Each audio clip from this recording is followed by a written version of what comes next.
There we go. You're on. Good evening, my friends, and welcome to Moments with the Master. My name is Albert Dixon, and I am the preacher at the Mill Road Church in Cincinnati, Ohio. And my good friend John Henry, who is the preacher at the Church of Christ in St. Leon, Indiana. And we're the hosts of this program, and our endeavor is to glorify God in the things that we say and do. If you have any questions in regards to this program, at the end you will be provided information where you can contact us with those questions or comments. And also there will be a schedule of the services where the prospective congregations where we preach. The times and locations are made available, and we invite you to take advantage of that and perhaps come and visit with us. We would love to get to meet you and talk with you. If you have any family or friends that would be interested in a program like this, let them know about it. 7 o'clock Thursday evenings. And so again, all is invited. And also you'll be given the opportunity to subscribe to the program where it will notify you that the program is about ready to begin. And so, my friend, we invite you to study along with us as we engage in opening up God's Word, learning from Him who is the Master, and thereby applying His principles in our lives that we can be glorifying and obeying His will. And so we will continue with our study as we have been talking about in regards to the plan of salvation, as we're looking at how this came about, and looking at the historical information that God has provided us in His Word. And that brings us, we were in chapter 17 in our last discussion here in the book of Exodus, and now we're moving into chapter 18, because we've been looking at the crisis that Israel has been involved in, and they're murmuring and they're complaining, and they have been murmuring and complaining against God, as they were reminded over and over again. It was the water, then God provided water by making the water sweet because it was bitter, but He made it drinkable. And then it was the food crisis that came up. God provided food for them. And then water. God provided water for them as Moses struck the rock and it brought forth water so that they could see that God was there providing for them. And then we came to another crisis, and that crisis was the war with Amalek, as Joshua led that, and as Moses stood by with the rod holding it up. The children of Israel were victorious, but as he was getting tired, his arms started to fall, they would be overwhelmed. But then you had Aaron and Ur came along, and they helped and supported Moses, and as he held his hand up until the sun set, and they were Amalek was destroyed, and a memorial went out, and there was a banner that was made in reference to this, in that God was going to fight them from generation to generation until they were wiped off the face of the earth.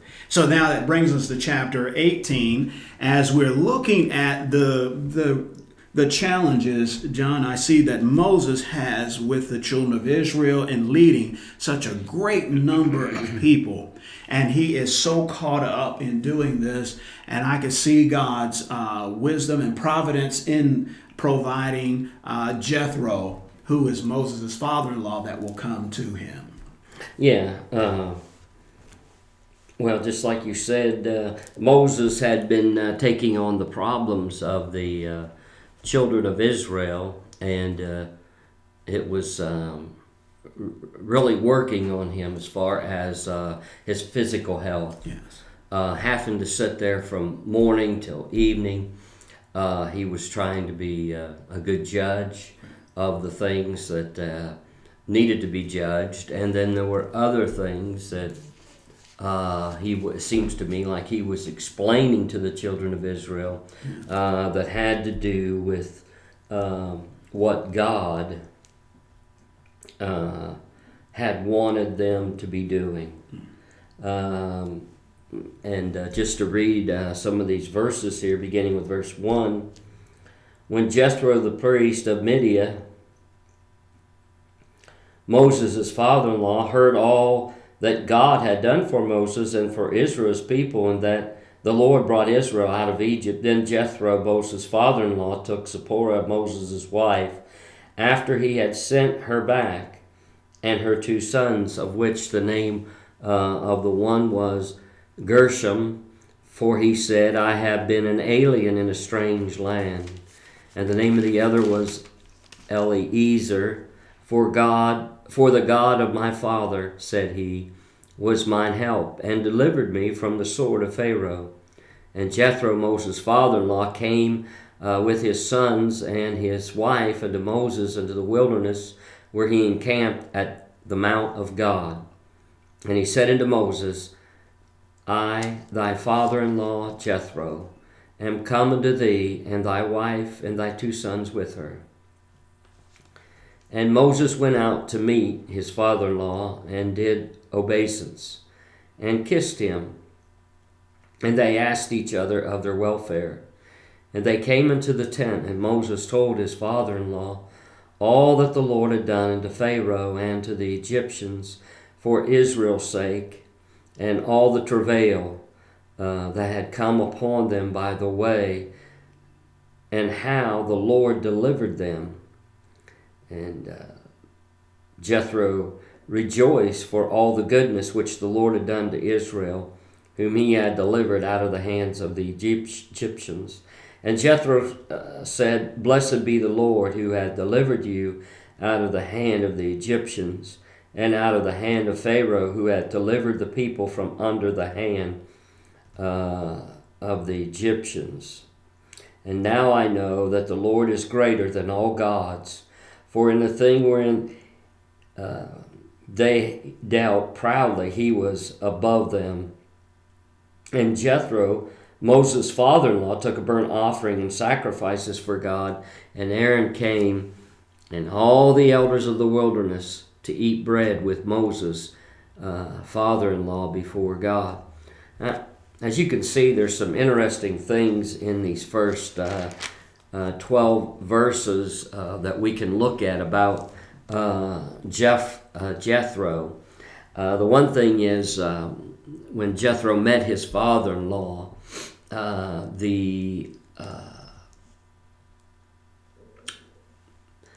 how they interacted with one another. It's, Moses went up to him and kissed his father-in-law, and so that is of course it was a custom, but still it shows the respect for one another. I think the closeness that they had, and the respect for God. Right, absolutely.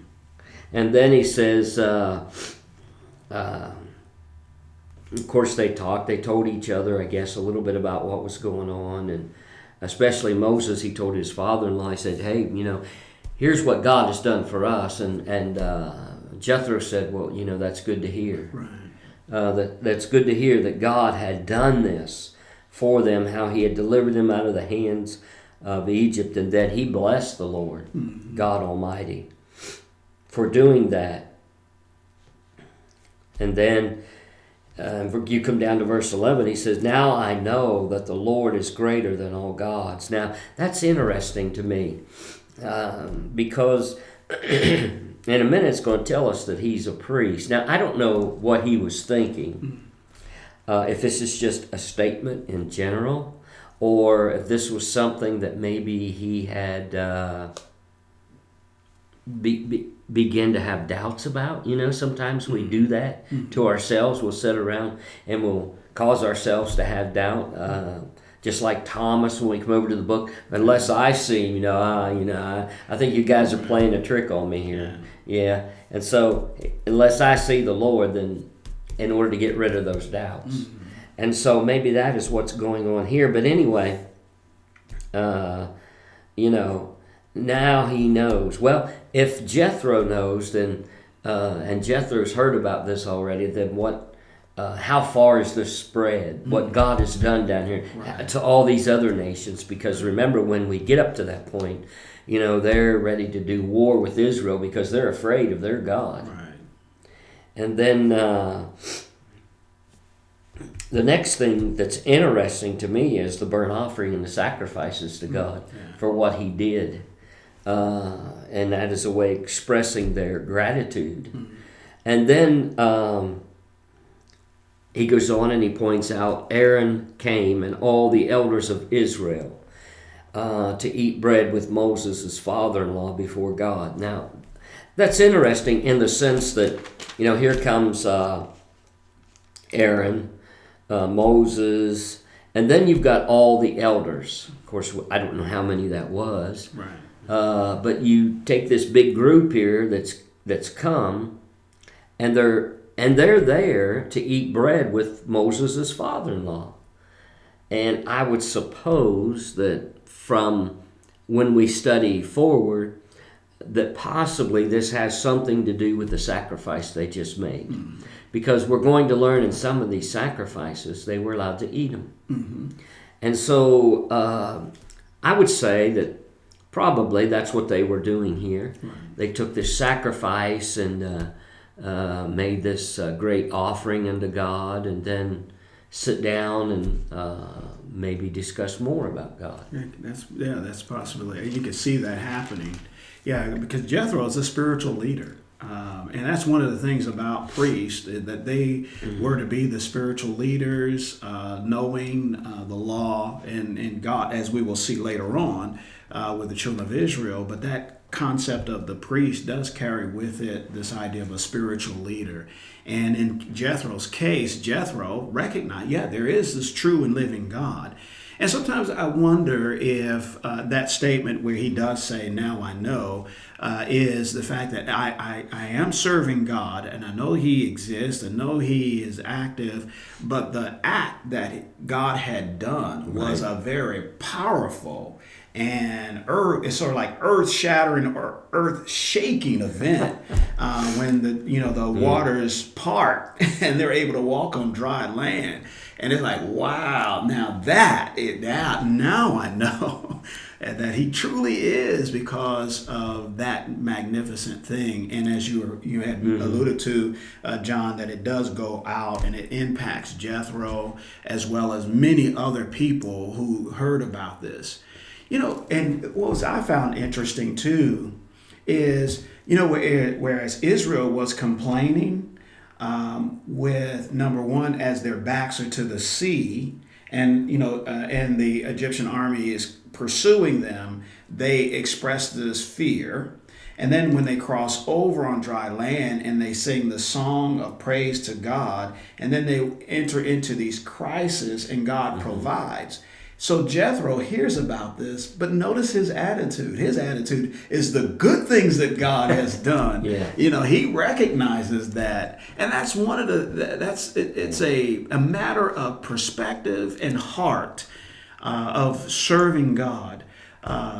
When we hear the good things, we rejoice about what God has done. When somebody is sick, and usually a lot of times somebody is really, or family members they may be upset and so forth and downcasted, and then the person recovers and you're thankful, but you're not as thankful as someone who recognizes that God is in the picture and that person has been healed from that ailment or suffering. And you thank God and you see God at work and you're thankful for that and you appreciate it.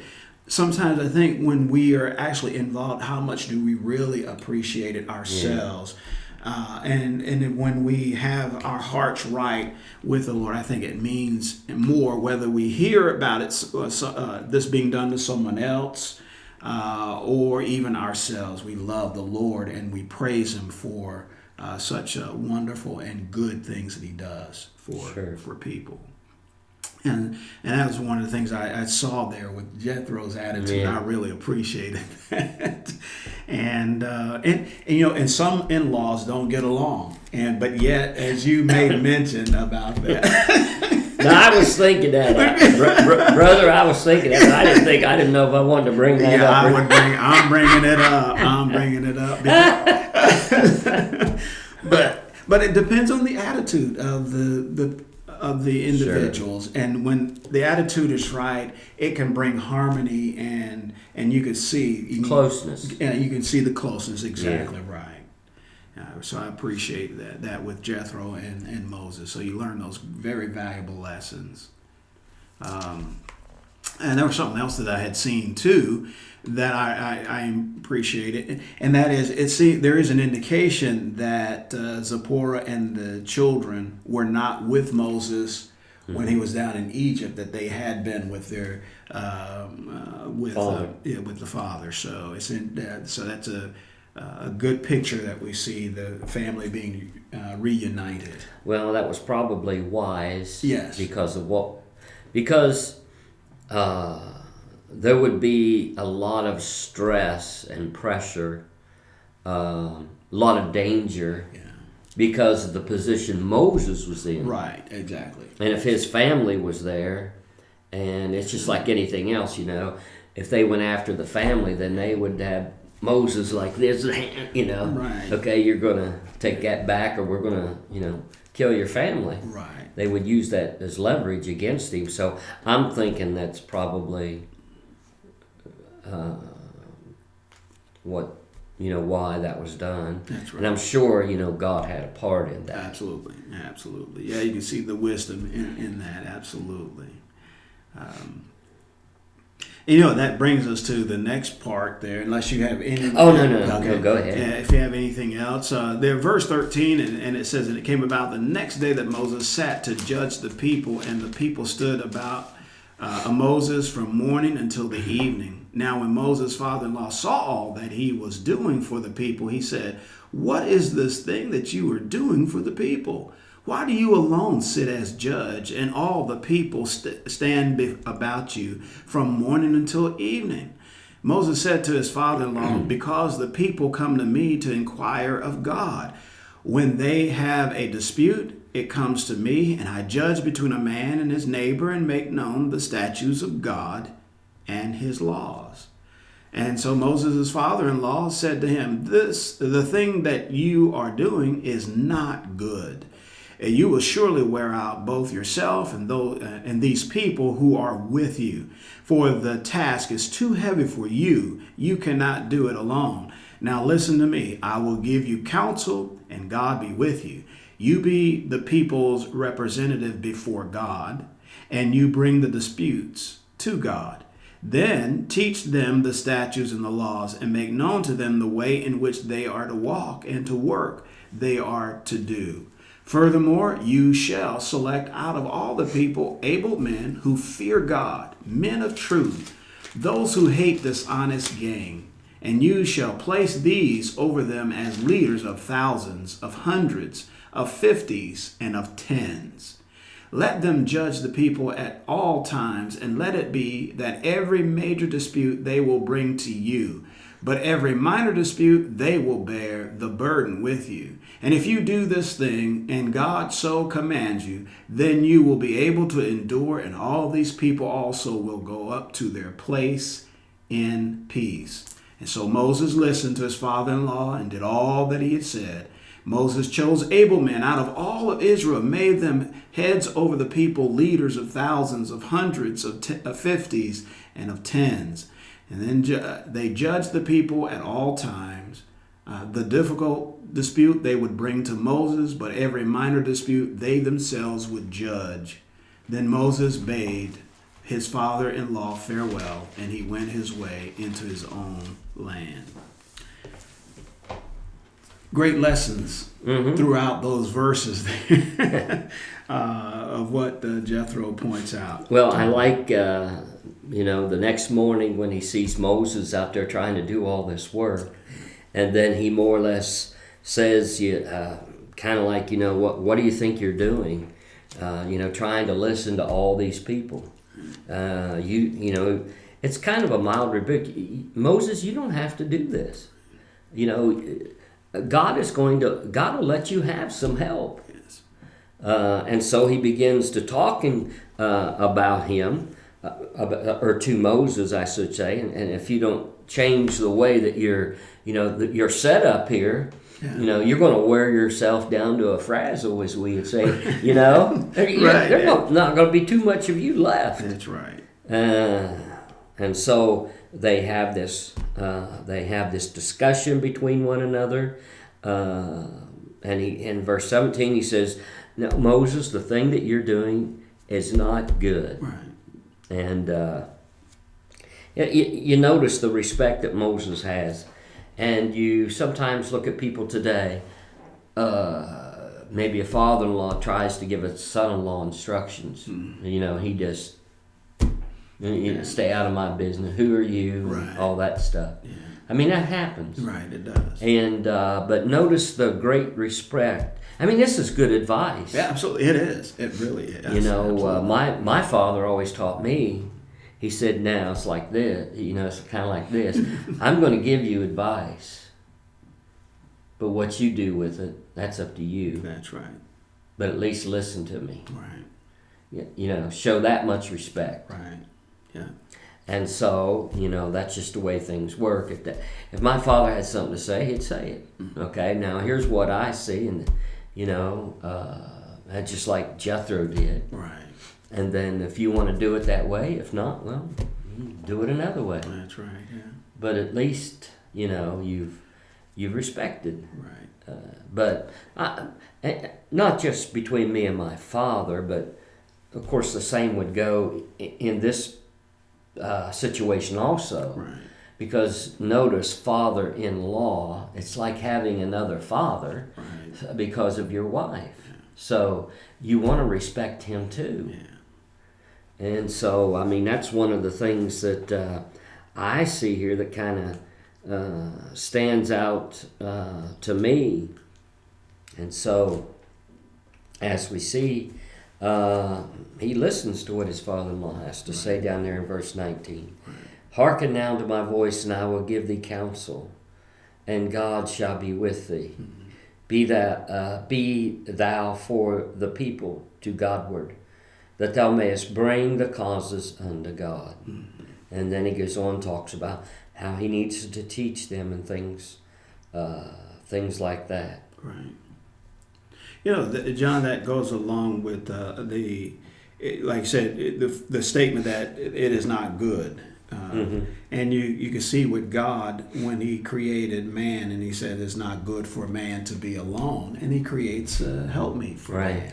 And you can see that throughout that principle. And here Jethro recognizes that, he observes it, and then also what you also see is that disputes are going to happen when you got a large number of people. Disputes take place.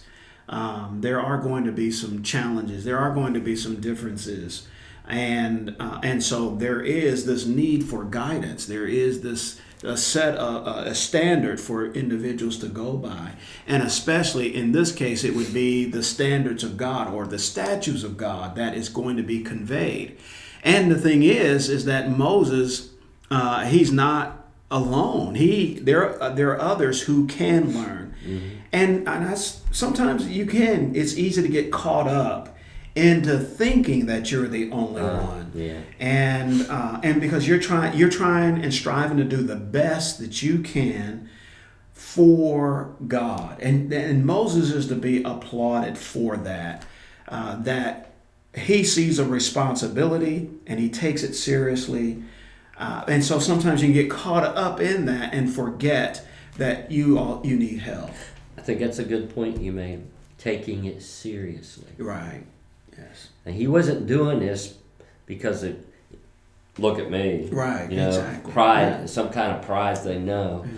He took this seriously. Right, absolutely. And I think that's a good point. And that causes you to get caught up in, doing it. You get so caught up in doing what you're supposed to be doing, right, that you forget that you could, you need help and you could use help, and that there are others who are available to do that. And that I see that as we were talking about wisdom of Jethro, that such great insight by his observation.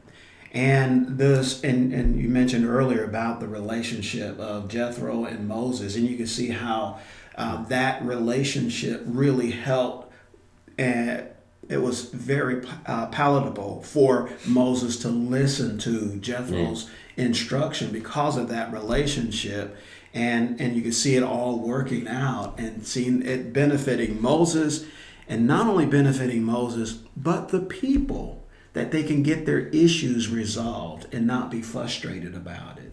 And so, which leads to the development of peace. And so, again, you see God's wisdom in all of this. And that's why it's important for us to listen to God's instruction and do things God's way, because those things are leading to the solutions and the problems that we do face in this life. And others have probably used this phrase and description that we all are broken and we need mending. And the best mender is God. That's right. He's the best mender. Amen. And we just got to listen to what he says. Yes. And these things are written for us to look at. And I can see the wisdom with even our system here in the United States are similar to that principle. And there are other places too that have this breakdown of individuals being in charge of things to resolve issues that need taken care of, that they don't fester and become large issues. Well, and it's like we see here, you take the United States and the people that live there, one or two people can't do it all. Right. It's got to be distributed. That's right. And so, that's why we have governments in each state, and then they're broken down, whatever, Right. and that's how it works. And the thing is, we all are going to make mistakes. Oh, sure. And so how do you deal with that? Well, you find a solution. With this kind of conversation and instruction, okay, we can rectify the problem and get it right. But we're so quick to think that we're the only ones that can do it right, and that's not so. In these kinds of matters here, and we do need help and talking about them.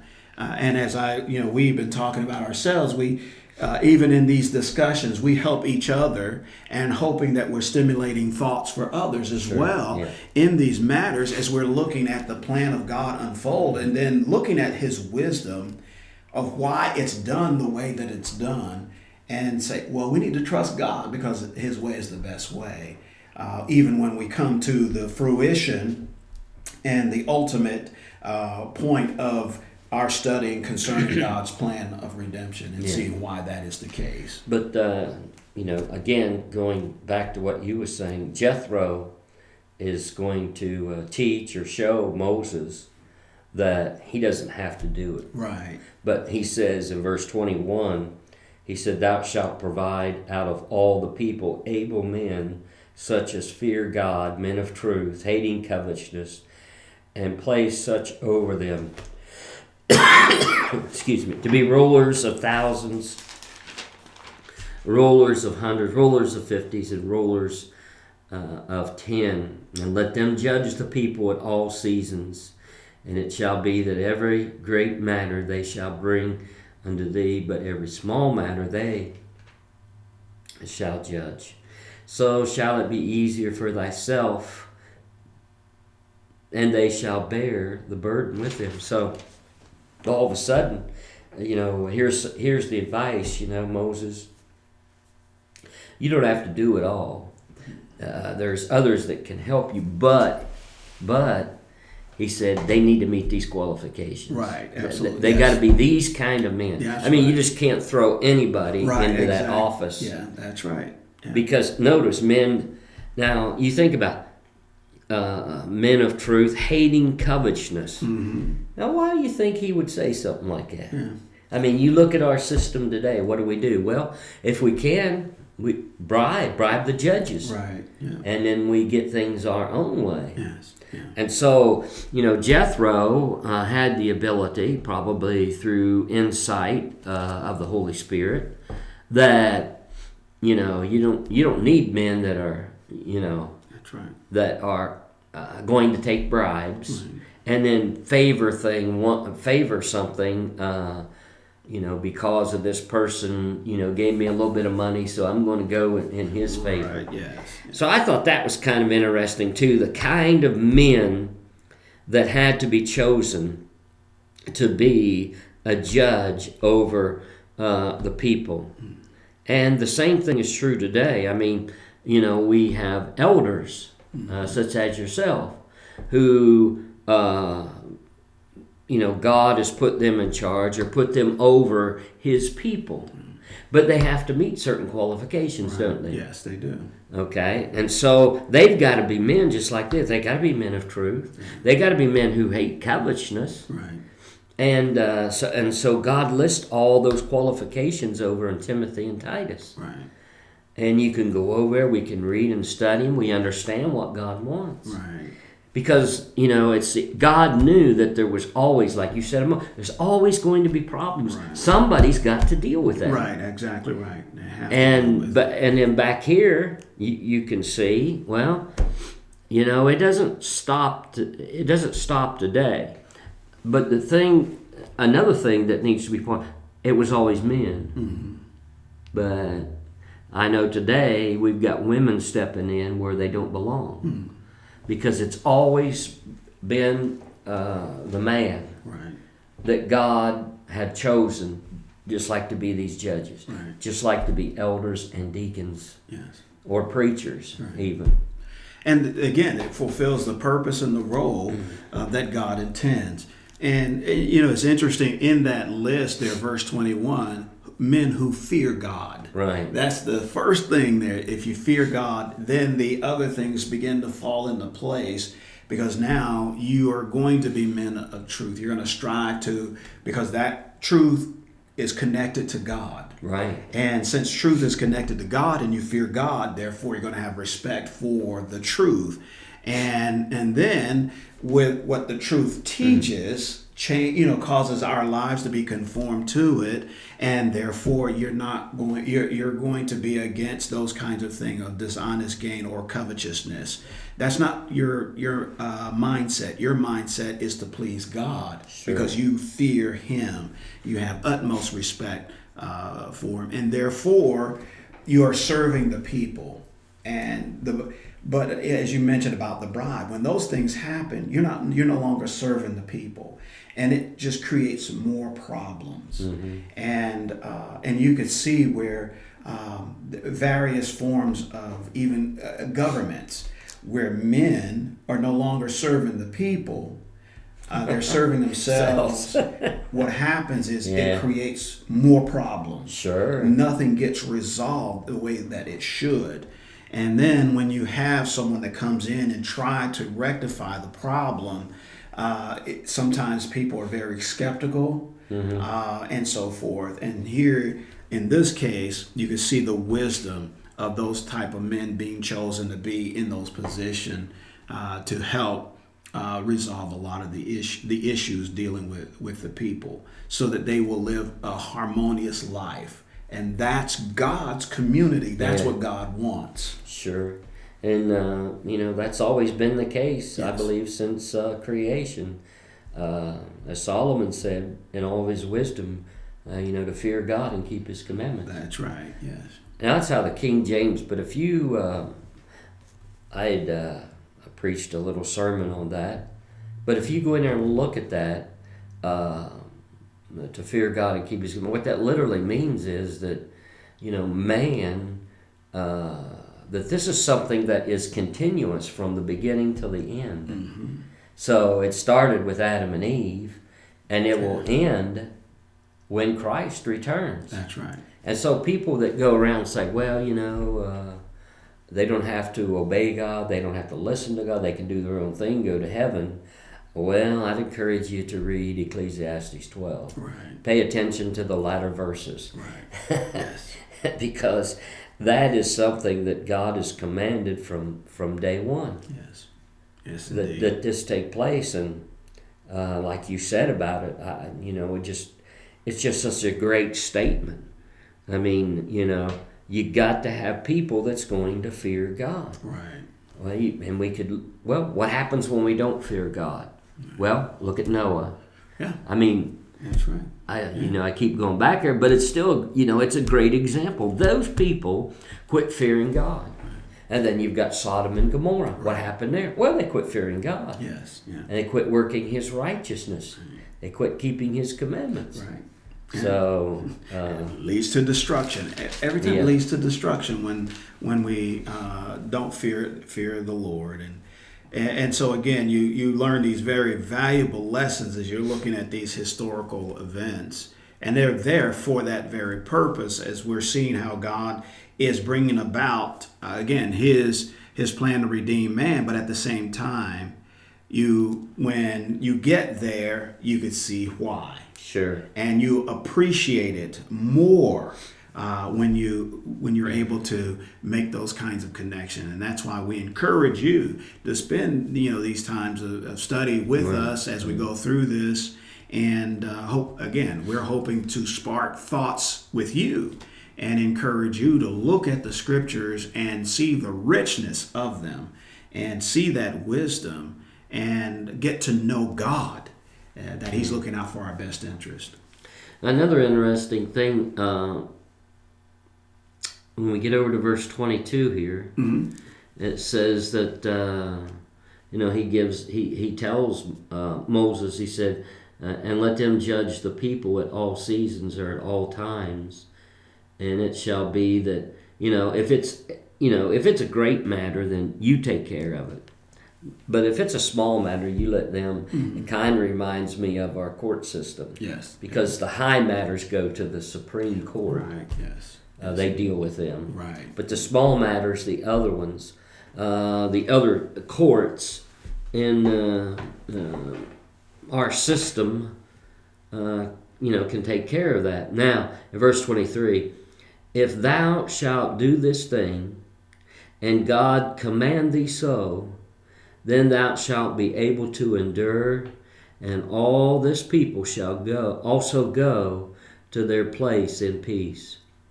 And I find that an interesting point when he talks about this.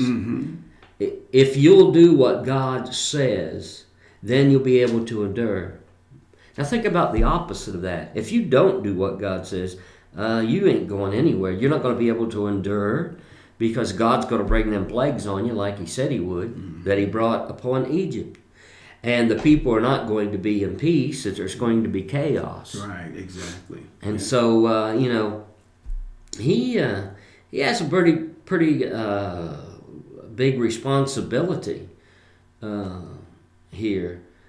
Not just to keep the people in line, but to make sure that, righteousness is always put first. God's righteousness, not man's. Right. God's righteousness. Right. It's what does God want us to do. Yes. And I see that there, pointed out.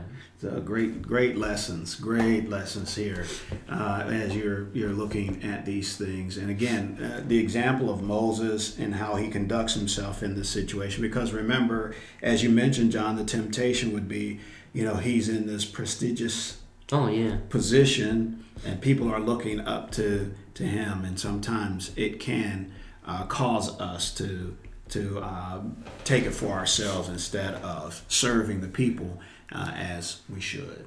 Yeah, like you said, instead of serving the people see an opening here where they can serve themselves. Right, absolutely. But like you said, as it goes on, the longer it goes on, you get into a lot of trouble, just like in our country today, because the people that do that have to tell so many lies, and they cause so many problems. Right. Because they know what they were doing was wrong. And they got to try to keep covering it up and covering it up. Right. And so it's just one lie after the other. Yes, indeed. So, our time's our time is up, my friends, and it was good to spend this time with you in Moments with the Master. And we encourage you to join us again next Thursday at 7 p.m. As we spend a few moments with the Master and studying His Word. But in the meantime, my friends, may God bless you as you continue to study His Word.